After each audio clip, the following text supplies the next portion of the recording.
કે ભાગી જવાના બનાવો ખૂબ વધી રહ્યા છે. ગુજરાતની દરેક જ્ઞાતિ છોકરીઓને ભગાડી જવાની ઘટનાથી ચિંતિત છે. દરેક મા બાપને, દરેક વાલીને, દરેક જ્ઞાતિને પોતાની જ્ઞાતિની દીકરીઓની ચિંતા વધી રહી છે.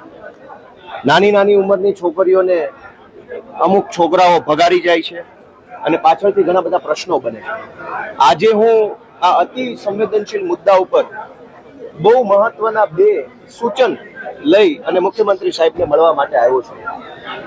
આપણે ત્યાં સમાજમાં એવું જોવામાં આવ્યું છે કે હવે સમાજ શિક્ષણના કારણે, ટેકનોલોજીના કારણે, આધુનિકતાના કારણે સમાજ થોડોક ઉપર આવ્યો છે. જૂના જમાનામાં 16 વર્ષે, 17 વર્ષે, 18 વર્ષે દીકરીના લગ્ન થઈ જતા હતા.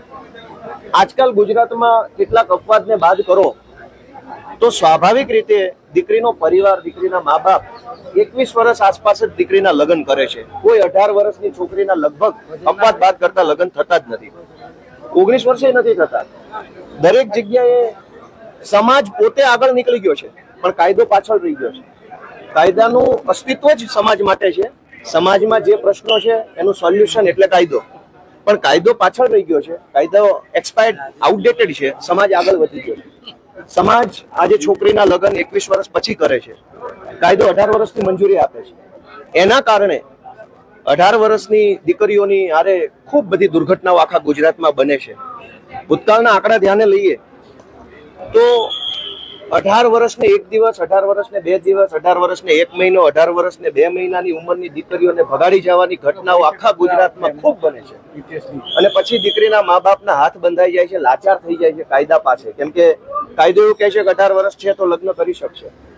આજે હું મુખ્યમંત્રી શ્રી સમક્ષ 2 માંગણી લઈને આવ્યો છું, જેમાં એક માંગણી છે દીકરીઓના લગ્ન કરવાની ઉંમરમાં વધારો કરવાની.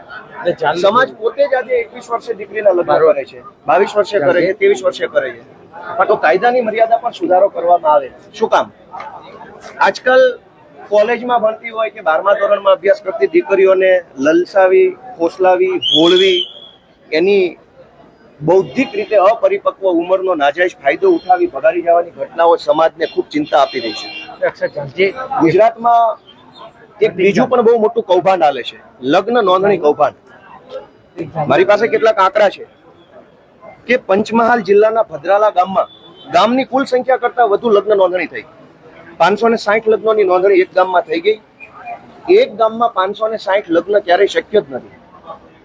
અમરેલીના હામાપર ગામમાં 1341 લગ્નની નોંધણી કરવામાં આવી તલાટી દ્વારા. અમરેલીના જામકામાં 944 લગ્નની નોંધણી થઈ. અમરેલીના મુંજિયાસર ગામમાં 380 લગ્નની નોંધણી થઈ.